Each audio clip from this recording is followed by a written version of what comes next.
আসসালামু আলাইকুম প্রিয় দর্শক। প্রধান উপদেষ্টা ডক্টর মোহাম্মদ ইউনূসকে লক্ষ্য করে একজন রাজনৈতিক নেতা বলেছেন যে এই অন্তর্বর্তীকালীন সরকারের যে প্রধান উপদেষ্টা ডক্টর মোহাম্মদ ইউনূস উনি লন্ডনে গিয়ে সিজদার মাধ্যমে নির্বাচনের ওহী পেয়েছেন এবং তারপরে আরও বলেছেন যে আপনি ওহী পেয়েছেন বটে, কিন্তু আপনার এই সিজদাটা ঠিক হয়নি। আপনাকে ওইখানে সিজদা না দিয়ে সিজদা দিতে হতো বাংলাদেশের জনগণের প্রতি, কারণ জনগণ আপনাকে বসিয়েছে। এটা কে বলেছে? একজন রাজনৈতিক নেতা বলেছে, সুপরিচিত রাজনৈতিক নেতা। এখন প্রশ্ন হলো, এই রাজনৈতিক নেতাটা কে, কোন দলের? নামটা বলি, উনি এনসিপির একজন নেতা।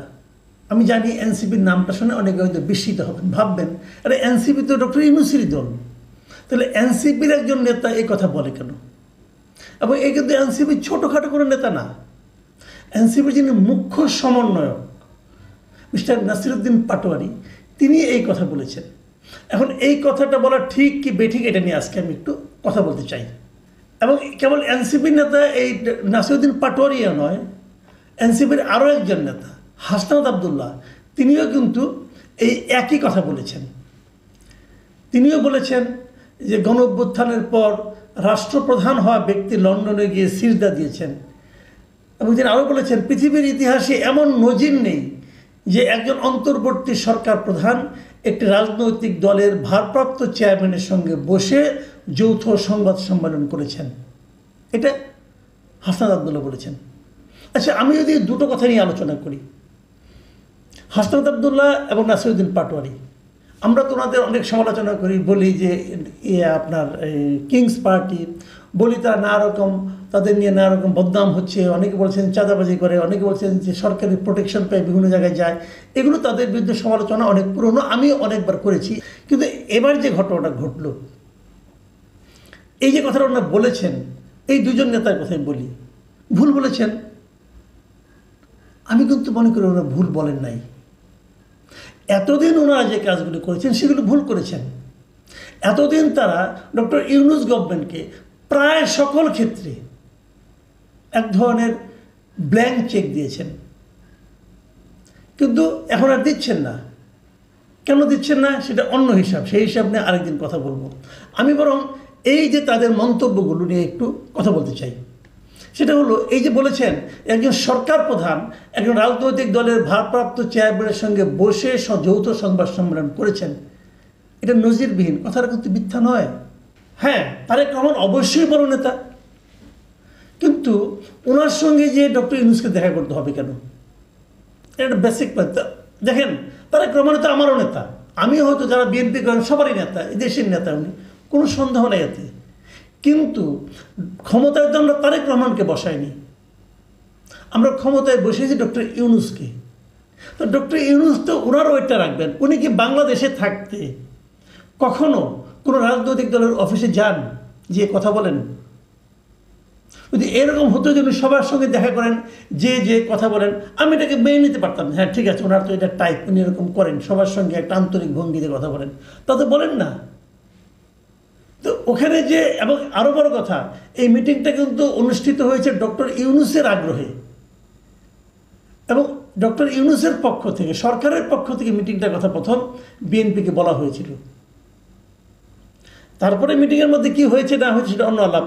এবং আমি নিজেও বলেছি যে এই মিটিংয়ে আসলে সরকারের অন্য একটা উদ্দেশ্য ছিল। সেই উদ্দেশ্যটা কী সেটা আমি তখন বলেছি, তখন মনে হয়েছিল বলেছি। পরে দেখা গেছে সে যা বলেছিলাম তার পুরোটা সত্য হয়নি, সেখানে আমার প্রিডিকশন ভুল হয়েছে। হতেই পারে, আমি তো মানুষের ভাই, আমি তো জ্যোতিষ না, তাই না? আমি যেরকম ভেবেছি সেরকম বলেছি, আমার কথা যুক্তি দিয়ে বলেছি। কিন্তু প্রশ্নটা হলো, এরকম হয় কি না? এটা ঠিক হয়নি। যদি এমন হতো ডক্টর ইউনূস তারেক রহমানকে বলতেন যে আপনি দেশে আসেন, আপনার সঙ্গে একটা মিটিং করবো, তাহলে সেটা হতো সবচেয়ে শোভন, সবচেয়ে ভালো, যেটা নিয়ে অন্য অন্য পলিটিক্যাল পার্টির জন্য করে থাকেন। কিন্তু এখানে তা হয়নি। এটা দিক দিয়ে ঠিক আছে। আচ্ছা, এবার আসার আরেকটা কথা বলি, যে আমাদের নাসিরউদ্দিন পাটোয়ারি কী বলেছেন, পাটোয়ারি কথাটা একটু শুনি আমরা। পাটোয়ারি সাহেব বলেছেন, বাংলাদেশের মানুষ আমাদের নোবেল লরিয়েট ইউনূস স্যারের চোখে পড়ে না, ওনাকে লন্ডন যেতে হয়, তিনি লন্ডনে গিয়ে সিজদা দিয়েছেন, সিজদার মাধ্যমে ওহির মাধ্যমে উনি আদেশ পেয়েছেন, সেটা একটা প্রেস রিলিজের মাধ্যমে জানিয়েছেন বাংলাদেশে ফেব্রুয়ারিতে নির্বাচন হতে হবে এই সংবিধানের অধীনে। কিন্তু আপনার সিজদা তো ঠিক হয়নি। আপনার সিজদা দিতে হবে বাংলাদেশের জনগণের প্রতি, কারণ জনগণ আপনাকে বসিয়েছে, সেই সিজদার মাধ্যমে আপনি সঠিক দিক নির্দেশনা পাবেন। এই কথাতে বলেছে, এটা আমি কিছু কথা বলি আপনাদেরকে এখানে। এক নম্বর কথা হলো, ফেব্রুয়ারিতে নির্বাচন হতে হবে, এটা কিন্তু ওই সিজদার মাধ্যমে প্রেস রিলিজে উনি জানান নাই।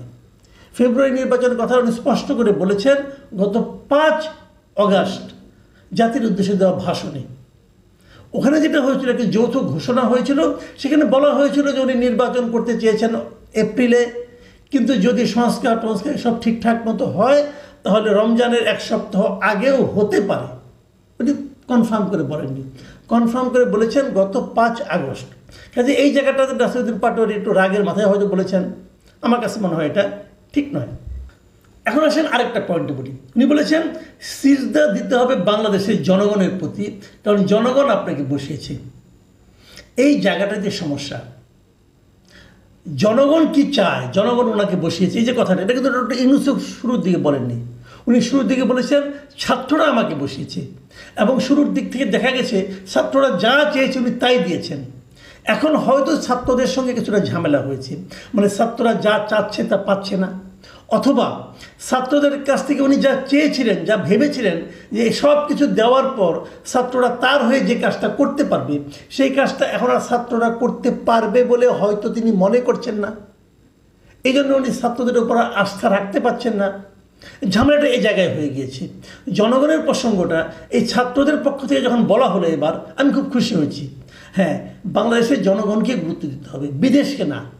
আমি কিন্তু শুরুর থেকেই একটা কথা বলছিলাম যে বিদেশি লোক এনে আপনারা কিন্তু এখানে সংস্কার করার চেষ্টা করেন না। এবং ডক্টর ইউনূস কী করেছেন, শুরুর থেকেই বিভিন্ন পোস্টে উনি বিদেশি লোক নিয়ে আসছেন। বিদেশে মানে যারা বিদেশে থাকেন, মানে দ্বৈত নাগরিক, বাংলাদেশে জন্ম কিন্তু এক পর্যায়ে বাংলাদেশ ছেড়ে ওরা বাইরে চলে গেছেন। কেন চলে গেছেন? কেন চলে গেছেন? ওই দেশকে সেবা করার জন্য গেছেন, আর কিছু না। কারণ যদি সেবা না করে বাংলাদেশকে উন্নত করার জন্য, বাংলাদেশে বৈদেশিক মুদ্রা পাঠানোর জন্য যেতেন, তাহলে ওখানে যেয়ে তারা ওখানকার নাগরিকত্ব নিতেন না। ওখানকার নাগরিকত্ব নেওয়ার মানে উনি আসলে ওই দেশেরও নাগরিক, এই দেশেরও নাগরিক, মানে 2 নৌকা পা ওনার। যখন দেখবেন যে নৌকা ফুটা, ওই নৌকা থেকে পাটা তুলে আরেক নৌকা পা রাখবেন। যখন দেখবেন যে নৌকাটা ওনার জন্য বিপজ্জনক, অন্য নৌকায় চলে যাবেন। এই যে সুবিধাবাদী ক্যারেক্টার, এই ধরনের লোককে এনে উনি ওনার উপদেষ্টা, ওনার পরামর্শক, এবং সবচেয়ে বড় যে দাবিটা স্টুডেন্টদের সংস্কার, সেই সংস্কার কমিশনের মাথায় এই লোকগুলিকে বসিয়েছেন। এই প্রত্যেকটা লোক আমার বিবেচনায় সুবিধাবাদী। যে লোক নিজের দেশ ছেড়ে অন্য দেশে চলে যায়, যে ওই দেশের নাগরিকত্ব নেয়, সে লোককে আমি সুবিধাবাদী মনে করি। ভাই, আপনারা যে যাই বলেন, আমি মনে করি। দেখেন, শেখ হাসিনার আত্মীয়রা যারা দেশ ছেড়ে পালাইছে, আওয়ামী লীগের মন্ত্রীরা যারা দেশ ছেড়ে পালাইছে, সব সুবিধাবাদী। কারণ সবারই কিন্তু বিদেশের নাগরিকত্ব আছে, অথবা তার স্ত্রীর নাগরিকত্ব আছে। স্ত্রীর নাগরিকত্ব নিয়ে সে ওখানে বসবাস করছে। তাদের কিন্তু এই দেশে না আসলে কোনো অসুবিধা হবে না। আমরা এরকম লোক চাই না। আমরা এমন লোক চাই যে সংগ্রামে বলেন, আনন্দে বলেন, বেদনায় বলেন, শাস্তি পাওয়ার ক্ষেত্রে বলেন, দেশেই থাকবে। আমরা এরকম লোক চাই। উনি বিদেশে যে সিজদা দিয়েছেন, এক্ষেত্রেও দিয়েছেন, ও ক্ষেত্রেও দিয়েছেন। এই যে বিষয়গুলো নাসিরউদ্দিন পাটোয়ারি এখন বলছেন, আমার কাছে মনে হচ্ছে যে ওনারা এতদিনে লাইনে আসতেছেন। ওনারাও যদি, আমি নাগরিক কমিটিকে বলবো, ওনারাও যদি শুরু থেকে ডক্টর ইউনূসের পারপাস সার্ভ করার কথা চিন্তা না করে দেশের মানুষের পারপাস সার্ভ করার কথা চিন্তা করতেন, তাহলে তারা আরও অনেক দূর এগিয়ে যেতে পারতেন বলে আমি মনে করি। ওনারা তা করেননি। ওনারা ভেবেছেন আমাদের মাথার উপরে ইউনূস আছে, আমার আর কী লাগে, কারণ আমরাই ওনার এমপ্লয়ার, আমরা যা চাবো তাই পাবো। পেয়েছেনও, অনেকবার পেয়েছেন, এখন আর পাচ্ছেন না। কারণ ডক্টর ইউনূসেরও নিজের একটা হিসাব আছে। বিএনপির যেমন হিসাব আছে, এনসিপির যেমন হিসাব আছে, ইউনূস সাহেবের একটা হিসাব আছে। সেই হিসাবে এনসিপি এখন সৎ সন্তানের ভূমিকায় চলে এসেছে। কাজে সৎ সন্তান এখানে আপন সন্তানের দিকে উনি ঝুঁকবেন, এটাই তো স্বাভাবিক হচ্ছে। ওইটা এখন ভাই মন খারাপ করে কোনো লাভ নাই। তবে আমি মনে করি এখনও সময় আছে। আপনাদের যে দাবিগুলো, এই দাবিগুলো কিন্তু ভ্যালিডিটি আছে, আপনারা কিন্তু এই দাবিগুলো করতেই পারেন এবং এই দাবিগুলো নিয়ে আপনারা যদি অগ্রসর হন, আমি মনে করি যদি ঠিকঠাক মতো অগ্রসর হন এবং ঠিক লোককে নিয়ে অগ্রসর হতে হবে, কিন্তু ওই চোরটাকে নিয়ে গেলে অগ্রসর হবে না। যে জিনিসটা নাকি বলেছেন, হাসনাত আব্দুল্লাহ বলেছেন যে কেউ যদি প্রমাণ করতে পারে আমি বা আমার সহযোদ্ধারা দুর্নীতি করেছি, আমরা রাজনীতি থেকে সরে দাঁড়াবো, ব্যবসায়ীদের কাছ থেকে টাকা নেওয়ার অভিযোগ সম্পূর্ণ মিথ্যা। এই যে কথাটা বলেছেন না, আমি হাসনাত আব্দুল্লাহকে বলবো ভাই আর একটু কেয়ারফুল হয়ে বলেন। এই কারণে বলেন, আপনি আপনার কথা বলতে পারেন যে আমি করিনি, আমি আমার কথা বলতে পারি আমি করিনি, আমি কিন্তু আমার ভাইয়ের কথা বলতে পারবো না এবং আমি আমার সন্তানের কথা বলতে পারবো না, আমি জানি না সে কী করেছে। কাজে সহযোদ্ধাদের দায়িত্ব নিয়েন না ভাই, নিয়েন না। শুনেন, যদি ব্যবসায়ীদের কাছে চাঁদা নিয়ে থাকেন, কার কাছে নিচ্ছেন? ব্যবসায়ীদের কাছ থেকে। ব্যবসায়ীদের চিনেন? ব্যবসায়ীদের চিনেন? আর মুহূর্তের মধ্যে চোখ উল্টে যায় কিন্তু টাকার জন্য। ধরেন আপনি চাঁদা চেয়েছেন, আপনাকে চাঁদা দিয়েছে, খুব ভালো ভালো সম্পর্ক। যেই বুঝবেন আপনার পাওয়ার লেস হয়ে গেছেন, যেই বুঝবেন আপনার পাওয়ার একটু কমে গেছে, ওই জায়গায় আরেক জায়গায় যে বলে দিবে এই ওদেরকে টাকা দিলাম, হয়তো আপনাকে 10 টাকা দিছে, বলবে ওদের 110 টাকা দিলাম। চিনেন ব্যবসায়ীদের? এরা হলো সেই ব্যবসায়ী যারা নাকি হাসিনাকে বলেছিল তার সঙ্গে জীবনেও আছে, মরণেও আছে, কবরেও যাবে নাকি। তাদের বিরুদ্ধে আপনি কী করতে পারছেন? কিচ্ছু করতে পারেন নাই। বিএনপি বরং তাদের লোক দিয়ে ওই ব্যবসায়ীকে রক্ষা করার জন্য প্রজেক্ট হাতে নিয়েছে, তাও তো ফেরাতে পারেন নাই, ওইটাও তো এক্সপোজ করতে পারেন নাই। বড় কঠিন ভাই রাজনীতি করতে আসছে, রাজনীতির মাঠ বড় কঠিন। তারপরে বলবো আপনার এনার্জেটিক ইয়াং কাজে লাগান, সবার দায়িত্ব নিয়ে না মিস্টার হাসনাত আব্দুল্লাহ, তাহলে কিন্তু ধরা খেয়ে যাবেন। আমরা তো কিছু খবর টবর পাই। প্রিয় দর্শক, এখন এ পর্যন্তই। আল্লাহ হাফিজ।